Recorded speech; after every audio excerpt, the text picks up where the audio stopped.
Subject है jurisprudence और इसका नेक्स्ट टॉपिक है वो रिलेटेड है जो थ्योरीज है इसकी पनिशमेंट की, उससे रिलेटेड है। क्वेश्चन आ जाता है कि discuss the various theories of punishment, how far do you justify the reformative theory.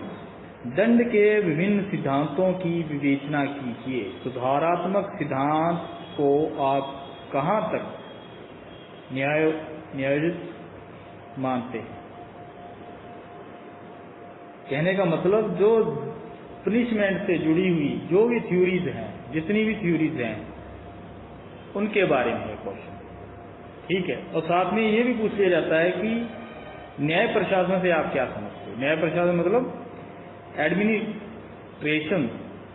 Administration of justice, न्याय प्रशासन, इसका मीनिंग क्या है, ठीक है। इसके आंसर में यह है कि न्याय प्रशासन का क्या मीनिंग है कि मनुष्य एक सामाजिक प्राणी है, ठीक है, सोसाइटी के अंदर रहता है और अपनी जो लाइफ है वो शांतिपूर्ण तरीके से पीसफुली जीने की आशा रखता है और उसकी इच्छा यही रहती है कि कोई दूसरा व्यक्ति उसके शांतिपूर्ण जीवन के अंदर किसी प्रकार का इंटरफेयर ना करे, हस्तक्षेप ना करे, ठीक है। इसको ही न्याय प्रशासन बोलते हैं। मतलब स्टेट इस कार्य में उसकी सहायता करता है। मतलब मैं अपनी जिंदगी बढ़िया तरीके से जी रहा हूँ, शांतिपूर्ण तरीके से जी रहा हूँ और मैं जीना भी चाहता हूँ ऐसे, और कोई व्यक्ति मेरे इस पीसफुली लाइफ के अंदर इंटरफेयर ना करे तो इसकी व्यवस्था कौन करेगा, इसमें सहायता कौन करेगा, मदद कौन करेगा, स्टेट करेगा। यही न्याय प्रशासन है, एडमिनिस्ट्रेशन ऑफ जस्टिस है, ठीक है। न्याय प्रशासन से अभिप्राय शब्द न्याय प्रशासन की कोई मतलब पर्टिकुलर कोई डेफिनेशन नहीं दी गई, अलग अलग ऑथर ने अपने अपने हिसाब से इसको डिफाइन किया है। सामने क्या कहते हैं कि न्याय प्रशासन से अभिप्राय किसी राजनीतिक समुदायों में राज्य की भौतिक शक्ति द्वारा अधिकारों अथवा न्याय का संरक्षण करना, ठीक है। इससे क्या क्लियर होता है, सीधी सी बात दूसरे शब्दों में कहा जा सकता है कि न्याय प्रशासन का ऑब्जेक्ट क्या है, जो सिटीजन है उनके अधिकारों को संरक्षण प्रदान करना, उनके राइट्स को प्रोटेक्ट करना, ठीक है। और न्याय प्रशासन का ये माध्यम स्टेट के फोर्स द्वारा है, स्टेट का बल। ऐसा कहा जाता है कि त्याग शक्ति के बिना प्रभावहीन होता है तथा शक्ति न्याय के बिना निरपेक्ष होती है। जस्टिस होना जरूरी है, उसके बिना जो पावर है वो क्या है, निरपेक्ष हो जाती है। मनुस्मृति में क्या कहा है कि दंड ही प्रजा का पालन करता है, दंड ही प्रजा की रक्षा करता है। सब सोते रहते हैं लेकिन दंड जागता है। ज्ञानी लोग दंड को धर्म अर्थात लॉ का एक पुल, सेतु, ब्रिज मान। क्लियर। सामने ने क्या कहा है, कहते हैं कि न्याय प्रशासन, एडमिनिस्ट्रेशन ऑफ जस्टिस का ऑब्जेक्ट क्या है सामने के अनुसार। पहला है अधिकारों का संरक्षण, ये जो आपके राइट्स है उनको प्रोटेक्ट करना, उनको संरक्षण प्रदान करना। कौन करता है, स्टेट करता है। दूसरा है शांति और व्यवस्था बनाए रखना, ठीक है, सोसाइटी के अंदर शांति और व्यवस्था, रूल एंड ऑर्डर बनाए रखना। तीसरा अपराधों का निवारण करना, क्राइम को होने से रोकना, सोसाइटी से बाहर करना क्राइम, चाहे वो पनिशमेंट दे के हो, ठीक है, रेस्ट्रिक्शन लगा के हो या कुछ भी करके हो, ये होना चाहिए, ठीक है। तो ये हो गया आपका न्याय प्रशासन। अब उसके बाद टॉपिक आ जाता है थ्योरीज के बारे में। पनिशमेंट के बारे में थ्योरी कौन कौन सी है और इन थ्योरीज के मुताबिक क्या पनिशमेंट, इसको हिंदी में दंड कहा जाता है, क्या होना चाहिए तो कितना होना चाहिए या नहीं होना चाहिए, मतलब सजा होनी चाहिए या नहीं होनी चाहिए, अपराधी को दंड मिलना चाहिए या नहीं मिलना चाहिए, ज्यादा मिलना चाहिए या कम मिलना चाहिए, इसके बारे में अलग अलग विचारधाराएं हैं, अलग अलग सोच है। पहली है प्रतिरोधात्मक सिद्धांत, जिसको कहते हैं डेंटल थ्योरी। इसका मीनिंग क्या है? इसका मुख्य उद्देश्य है कि अपराधों की रोकथाम के लिए मनुष्य में दंड का भय उत्पन्न करना। डेंटल थ्योरी मतलब प्रतिरोधात्मक, क्राइम को रोकने के लिए कहते हैं कि पनिशमेंट होनी चाहिए, जरूरी होनी चाहिए, ज्यादा से ज्यादा होनी चाहिए। इससे क्या होता है, ये थ्योरी वाले ये मानते हैं कि इससे क्या होता है कि जो सोसाइटी के अंदर दूसरे लोग हैं उनके मन के अंदर उस पनिशमेंट का, उस दंड का भय, डर बैठ जाता है और इन फ्यूचर वो अपराध नहीं करते। मान लो में एक तो आपने जिस व्यक्ति को पनिश किया उसको सबक मिल गया कि मैं दोबारा करूंगा तो मुझको इससे भी कठोर सजा मिलेगी, ठीक है, तो उसके मन के अंदर भी डर बैठ गया, वो नहीं करेगा। और दूसरी सोसाइटी के जो लोग हैं उनके मन के अंदर भी भय बैठ गया, अगर हम भी ऐसा करेंगे तो हमको भी यही पनिशमेंट मिलेगी। इसको कहते हैं प्रतिरोधात्मक सिद्धांत, ठीक है। कैटन का भी यह कहना है कि ये सिद्धांत सोसाइटी के संरक्षण पर बल देता है और कैदियों के साथ ऐसे व्यवहार की अपेक्षा करता है कि दूसरे लोग का वायलेशन करने का साहस ही ना देता, उसका उल्लंघन करने का साहस ना देता। मतलब मुजरिम को इतनी सजा दो कि दोबारा वो ऐसा ना कर पाए और सोसाइटी के अंदर कोई दूसरा व्यक्ति भी ऐसा ना कर पाए। यही प्रतिरोधात्मक सिद्धांत है। कहते हैं कि प्राचीन काल में अपराधियों को कठोर रिग्रेस पनिशमेंट दी जाती थी, जैसे कि फांसी लगा देना पब्लिक प्लेस पर, कोड़े मारना, उबलते तेल में फेंक देना, ठीक है, या पानी में डाल देना, दीवारों में चुना देना। लेकिन आज इस सिद्धांत की आलोचना की गई, ठीक है, और ये धारणा बन गई कि कठोर दंड से अपराधों का निवारण संभव नहीं है, ठीक है। एक केस राजेंद्र प्रसाद बनाम स्टेट ऑफ उत्तर प्रदेश, इस केस में कहा गया कि अनेक अपराधी, वे बहुत सारे क्रिमिनल ऐसे होते हैं जो जेल से छूटते ही दोबारा क्राइम करने लगते हैं, चाहे उसको कैसे भी आप पनिश करो, ठीक है। अटॉर्नी जनरल ऑफ इंडिया बनाम लक्ष्मा देवी, इस केस में राजस्थान हाई कोर्ट द्वारा इस जजमेंट को उल्ट दिया गया, जिसमें दहेज डोरी डेथ के मामले में जो अक्यूज था उसको पब्लिक प्लेस पर फांसी लगाने का ऑर्डर दिया गया, ठीक है। इस प्रकार ये होगी आपकी प्रतिरोधात्मक सिद्धांत, डेंटन थ्योरी, ठीक है। ये कहते हैं कि कठोर से कठोर ज्यादा पनिशमेंट मिलनी चाहिए, इससे कि सोसाइटी में डर पैदा हो और क्रिमिनल के मन में भी डर पैदा हो, दोबारा वो ऐसा ना करे। दूसरा है प्रतिशोधात्मक सिद्धांत, प्रतिशोध, रेट्रीब्यूटिव थ्योरी। कहने का मतलब लात के बदले लात, आंख के बदले आंख, हाथ के बदले हाथ, तो जैसा करेगा उसको वैसे ही सजा मिलनी चाहिए। कार्ड ने क्या कहा है, टिट फॉर टैट, जैसे को तैसा, ये सिद्धांत। भाई किसी ने किसी को मारा तो ये सिद्धांत ये कहता है कि उसकी भी आप हत्या कर दो। किसी ने आंख फोड़ दी, उसकी भी आंख फोड़ दो। किसी ने लात तोड़ी, उसकी भी लात तोड़ दो, ठीक है। इस सिद्धांत का मुख्य उद्देश्य क्या है, दंड जो पनिशमेंट है वो स्वयं में एक लक्ष्य है, अपराधी को उसके एक्ट का उसी के अनुरूप क्या है, दंड मिलना चाहिए। जैसा उसने काम किया वैसे उसको सजा मिलनी चाहिए।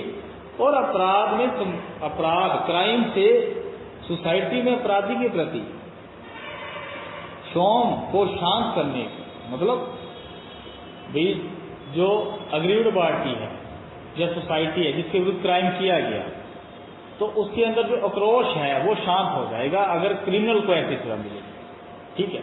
लेकिन इस सिद्धांत की आलोचना भी हुई। सावंत क्या कहते हैं, ये कहते हैं कि प्रतिशोध रेमेडी, उपचार नहीं होकर अपराध में बढ़ोतरी करता है, ठीक है। होम्स ने कहा है प्रतिशोध अथवा बदले की भावना को अपराध का अपराध निवारण नहीं मानते। तीसरा प्रायश्चित्ता का सिद्धांत, मतलब इस सिद्धांत के मुताबिक भाई कोई क्रिमिनल है, ठीक है, उसको प्रायश्चित करने का मौका मिलना चाहिए। भाई किसी व्यक्ति के द्वारा, जरूरी नहीं क्राइम इंटेंशन से होता है, कई बार जल्दबाजी या मान लो भी आप भाई कई बार व्यक्ति की ऐसी मजबूरियां हो जाती है तो वो क्राइम कर बैठता है, उसका कैरेक्टर बढ़िया होता है लेकिन फिर भी क्राइम कर बैठता है, ऐसी सर्कमस्टेंसेस हो जाती है। इसमें यह कहा कि जब अपराधी को कारावास में बंदी बनाया जाता है या उसे एकांत कारावास का दंड दिया जाता है तो वहां उसे अपने आपराधिक कृत्य का पर प्रायश्चित करने का अवसर मिलता है। ये कहते हैं कि जब बंदा सजा भोग रहा होता है तब उसको वो सारी चीजें याद आती है कि मैंने क्राइम किया है तो मेरी ये गलती थी, उसको प्रायश्चित करने का एक मौका मिलता है, उसे क्राइम का बोध होता है और आत्मग्लानि होती है, मतलब वो शेम फील करता है और वह फ्यूचर में ऐसा क्राइम नहीं करने का संकल्प लेता है कि हम दोबारा नहीं करेंगे, उसको सोचने का एक मौका मिलता है और एक अच्छा नागरिक बनकर वो बाहर आता है। ठीक है, हीगल और कॉलर इस सिद्धांत के प्रबल समर्थक हैं। उनका मानना है कि दंड सहन करना विधि के उल्लंघन से उपजे ऋण की अदायगी करना है, मतलब जो कर्जा है आप लुटा रहे, ठीक है, अगर आप सजा भोग करें तो ठीक है, क्राइम के लिए दंड भोगकर अपराधी निर्दोष हो जाता है। भाई आपने सजा भोग ली, आप अब क्या है नीट एंड क्लीन हो, निर्दोष हो, ठीक है। जावेद अहमद बनाम स्टेट ऑफ महाराष्ट्र, इसमें एक आ गया कि यदि अगर कोई मान लो भी नौजवान व्यक्ति है, अगर वो क्रिमिनल है, उसके द्वारा क्राइम किया गया, अगर वो ये प्रतिज्ञा करता है कि वो जीवित रहना चाहता है, उसका अवसर उसको प्रदान किया जाए और पूरी जिंदगी वो सोसाइटी की सेवा में लगा देगा, तो इस सिद्धांत के मुताबिक उसको डेथ पेनल्टी ना देकर उसकी जो डेथ पेनल्टी है उसको किसमें चेंज करना चाहिए, कर देना चाहिए आजीवन कारावास, लाइफ इम्प्रिजनमेंट चेंज कर देना ही जस्टिस एवल न्याय सम्मत हो। ठीक है, इस सिद्धांत की आलोचना भी हुई, जैसे सामने ने कहा है कि प्रायश्चित के भाव से पीड़ित व्यक्ति की क्षतिपूर्ति संभव नहीं। भाई आप किसी व्यक्ति को सजा आपने दी, आपने उसकी सजा चाहे माफ कर दी, या वो व्यक्ति उस व्यक्ति ने प्रायश्चित कर लिया सजा भोग कर, ठीक है, लेकिन जो अग्रीवण पार्टी है जिसके विरुद्ध क्राइम किया गया तो उसको तो कंपनसेशन नहीं मिला, उसकी तो क्षतिपूर्ति नहीं मिली। ठीक है, और पैटर्न ने भी इस सिद्धांत की आलोचना की। उसके बाद आता निरोधात्मक सिद्धांत, प्रिवेंटिव थ्योरी, मतलब प्रिवेंट करना, मतलब कहते हैं कि इस सिद्धांत के अनुसार भी क्रिमिनल सजा भोगने के बाद क्राइम के अंदर जो अपनी रुचि है वो खत्म कर देता है। ठीक है, कहने का मतलब दंड भोगने के बाद अपराधी में अपराधों के प्रति अरुचि उत्पन्न हो जाती है और वह अपराधों से क्या करने लगता है, घृणा, नफरत करने लगता है। दंड से अपराध कार्य करने की इच्छा शक्ति भी समाप्त हो जाती है। ठीक है, जिससे अपराधी पुनः दोबारा क्राइम करने की ओर नहीं बढ़ता। इस सिद्धांत का जो मेन मतलब निचोड़ वो ये है कि प्रिवेंटिव थ्योरी के मुताबिक कि जो क्रिमिनल है उनको प्रिवेंट किया जाए, सोसाइटी से बाहर किया जाए, जैसे कि जेलों में डाल देना, काले पानी की सजा दे दी, देश निकाला दे दिया। इससे क्या है कि वो देश से, सोसाइटी से दूर हो जाएंगे। ठीक है, यही इसका मेन ऑब्जेक्ट है इस सिद्धांत को, भी उनको किसी तरीके से सोसाइटी से दूर रखा जाए। ठीक है, और वो सुधरेंगे और क्या है कि क्राइम होने से कम हो जाएंगे। लेकिन इस सिद्धांत की आलोचना भी की गई। आलोचकों का यह कहना था कि आप कब तक एक व्यक्ति को सोसाइटी से दूर रखो, प्रिवेंट करो, कभी ना कभी तो वो छूट कर आएगा, दोबारा फिर सोसाइटी में जाएगा, वो फिर क्राइम करेगा। तो ये सिद्धांत कैसे कि बड़े तरीके से यहां पर एप्लीकेबल नहीं है। ये कब तक आप सोसाइटी से दूर रखोगे, कब तक किसी व्यक्ति को बंदी बना के रखोगे। ठीक है, बेकारिया के अनुसार दंड की कठोरता एक अपराध के दंड से बचने के लिए अनेक अपराध कार्य करने की प्रेरणा देती है। ये अगर पनिशमेंट कहते ज्यादा रिग्रेस कठोर होगी तो जरूरी नहीं कि वो बंदा सुधर जाए। मान लो भी कोई नौजवान है, उसको कठोर कारावास दे दिया, ठीक है, वो रहा 10 साल 15 साल अंदर, ठीक है, पहले तो क्रिमिनल नहीं था, सर्कमस्टेंसेस ऐसे थे, परिस्थितियां ऐसी थी, क्राइम हो गया, लेकिन वो 15 साल मान लो अंदर रह के आया, तो अब हो जाएगा क्रिमिनल। अब वो कहेगा कि मेरी तो लाइफ ही खराब होगी, अब मैं क्या करूं, नाम तो बदनाम हो ही चुका। ठीक है, तो ये थी प्रिवेंटिव थ्योरी। अब उसके बाद आती है रिफॉर्मेटिव थ्योरी, जिसको सुधारात्मक सिद्धांत कहते हैं। मतलब ये सिद्धांत क्या कहता है कि अपराधों का निवारण दंड से नहीं, अबुद्धि हृदय परिवर्तन से किया जाता है। मतलब ये पनिशमेंट पर ज्यादा बल नहीं देती, जो नहीं देती, ये किस पर देती है, सुधारने पर। ठीक है, ये कहते हैं कि पनिशमेंट देने से, किसी बंदे को दंडित करने से, उसको सजा देने से क्राइम के अंदर कमी नहीं की जा सकती। क्रिमिनल को कैसे बदला जाता है, कहते हैं कि उसके हृदय परिवर्तन, उसका मन बदल दो आप, उसका मन किसी और तरफ ले जाओ, कहते फिर वो सुधर सकता है। ये दंड में अधिक विश्वास नहीं करता, ये सत्य भी है, क्योंकि क्राइम के अनेक कारण होते हैं। कई बार जो क्रिमिनल है वो ना चाहते हुए क्राइम कर बैठता है, कई बार मजबूरी होती है, भावावेश होता है, गुस्सा होता है, उत्तेजना होती है, इस कारण वो क्राइम कर बैठता है। और ऐसे अपराध कार्य होने के बाद स्वयं, मतलब मन के अंदर प्राश्चित उसको होता है, आत्मग्लानि, ठीक है, वो सुधरना चाहता है, और उसमें क्राइम की को दोबारा करने का कोई उसकी ऐसी भावना नहीं होती कि मैं दोबारा करूँ, वो तो मतलब हो गया, गलती से हो गया। वो केवल ये चाहता है कि उसे सुधरने का एक मौका, एक अवसर प्रदान किया। राष्ट्रपिता महात्मा गांधी जी ने क्या कहा कि क्रिमिनल से नहीं, क्राइम से नफरत करो, घृणा करो। क्राइम से घृणा कर अपराधी को सुधारा जा सकता है। यदि मतलब क्रिमिनल को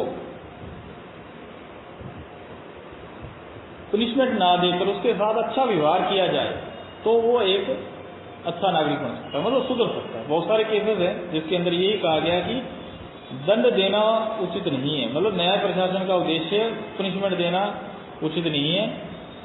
उचित क्या है, क्रिमिनल को सुधारो।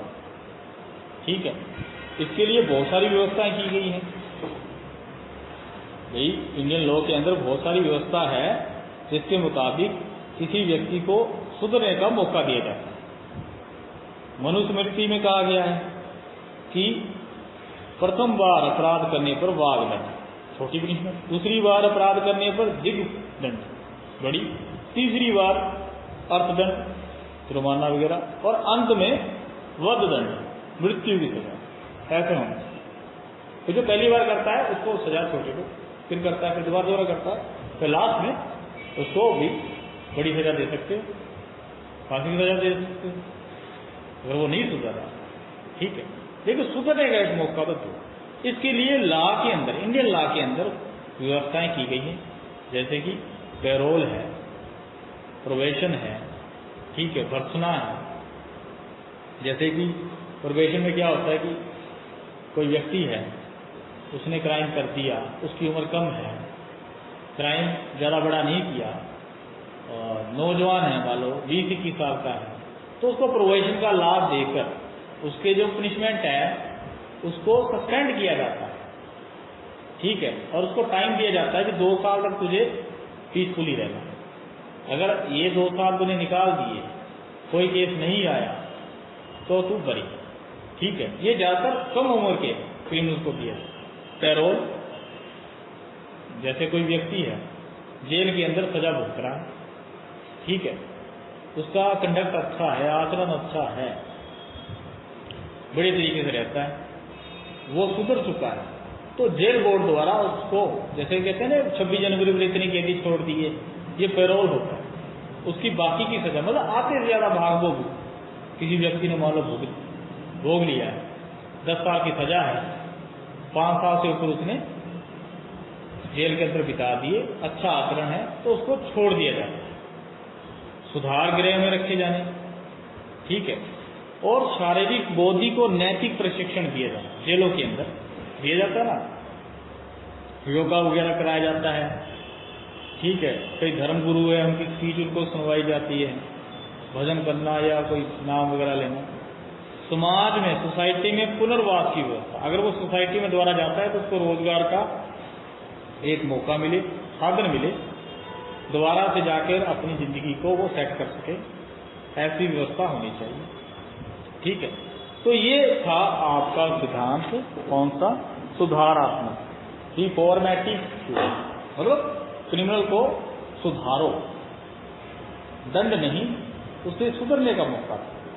लेकिन इसकी आलोचना भी की गई, इसमें यह कहा गया कि क्रिमिनल के मन में जो डर है पनिशमेंट का वो खत्म हो जाए, ये आप उसको मौके देते रहो सुधरने के, उसके अंदर तो खत्म ही हो जाएगा कि मैं छूट जाऊंगा, मुझे लाभ मिल जाएगा।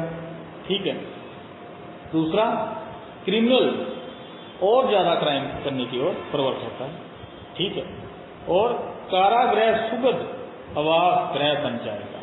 मतलब अगर आपने कारागृह में, जेल के अंदर सारी सुविधा देनी शुरू कर दी, तो आपको योगा भी कराया जाएगा, आपको एक्सरसाइज भी कराई जाएगी, आपको सुनने के लिए बढ़िया संगीत, ठीक है, जिससे आपका मन चेंज हो, मतलब ये तो एंजॉयमेंट की जगह बन जाएगी।